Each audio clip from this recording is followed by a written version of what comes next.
Good morning students and all my dear friends. Let's come back and join to us. And now today we are going to discuss about in this chapter which is the towns, traders and craft persons. And our today's topic is the case study Surat a gateway to the best.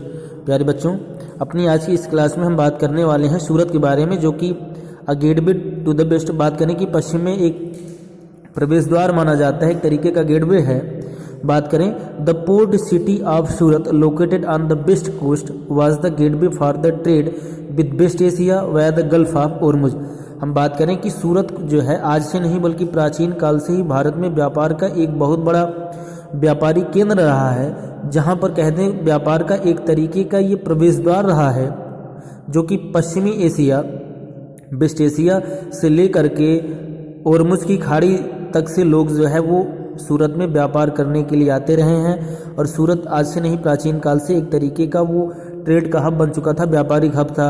During the Mughal rule it achieved its the provinces and the gradually eclipsed Cambay present the Khambhat as the major port of the western India.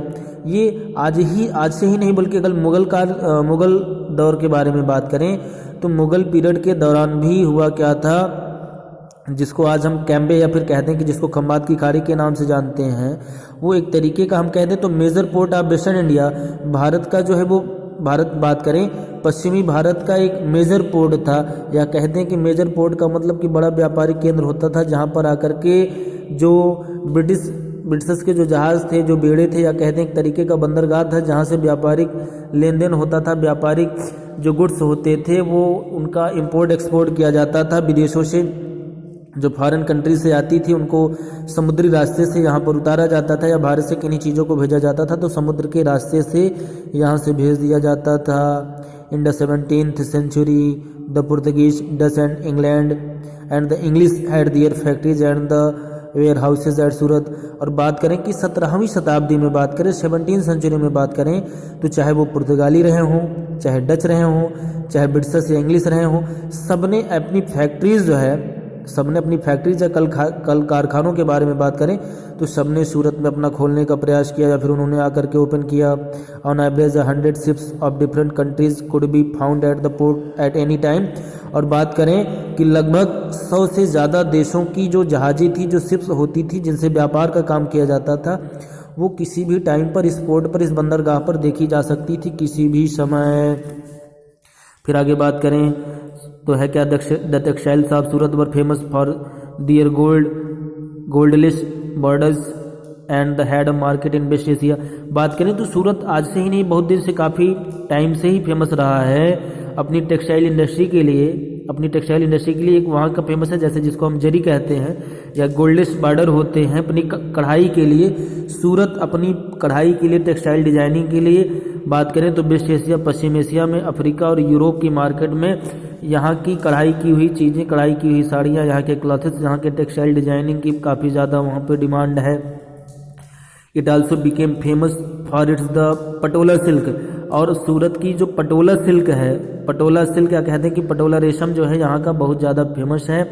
The silk cloth from Patan and Ahmedabad and other decorative cottons were died in brilliant colours using natural vegetables डाइल्स। और यहाँ के बने हुए silk और यहाँ के रेशम और सूती बने हुए जो कपड़े हैं उनकी अपनी एक अलग ही भव्यता है, जिनको लगभग पूरे विश्व में इनकी अपनी अलग खूबसूरती के लिए इन्हें पसंद किया जाता है, जिनमें ज़्यादातर जो नेचुरल कलर्स हैं, जो प्राकृतिक कलर्स हैं, उन्हीं का ही इस्तेमाल किया जाता है। और उनकी जो उनका जो डेकोरेशन है, या कह दें कि जो सजावट के काम में यूज किए जाते हैं, these were much sought after by the royalty and the nobles in the Malaysia and the Indonesia.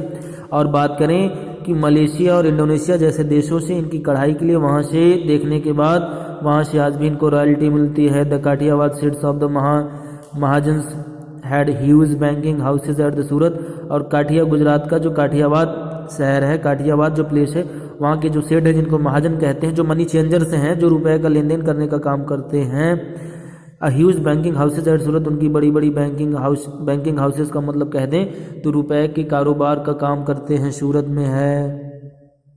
फिर हम आगे बात करें, their hundis were the honoured in the far of the markets of the Cairo in Egypt. जैसे मिस्र की जो मुद्रा के बारे में बात करें, उसकी मुद्रा है Cairo, Bursa in Iraq and the Antwerp in the Belgium. It means the money deposits were the said at the Surat could be claimed as the distant places of the presenting the record of the deposits हंडी. सो प्यारे बच्चों, आज की अपनी class में सिर्फ इतना ही. फिर मिलते हैं एक नए वीडियो में, एक नई क्लास में. So for them thank you, have a good day.